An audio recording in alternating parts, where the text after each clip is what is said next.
มาทุ่งเธอเทียบเลยงามนั้นได้ดาหากไปแม้เที่ยวไปได้เห็นสักคราเขาคงจะจำติดมาที่อุราไม่เคยเสื่อมคลาย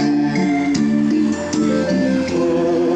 ยังอิงคือพินทุกงามสวมอยู่บ่เคยเสื่อมความยังงามซึ้งใจเมื่อวานน้ำใสเย็นมองเห็นบนฝีดาดทรายพระน้อยเป็นผู้กระจายอยู่ในทาราหน้าจงตั้งมาฝันเพื่อนกันอาจจะชินชมกันคอยด้วยความปกครอง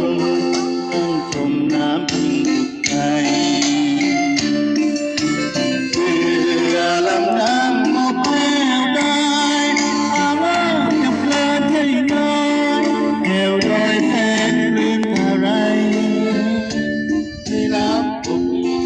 มีนกเป็นร้องไห้ยินเสียงมันแล้วสุขใจสุขใดบ่มีเปรียบปา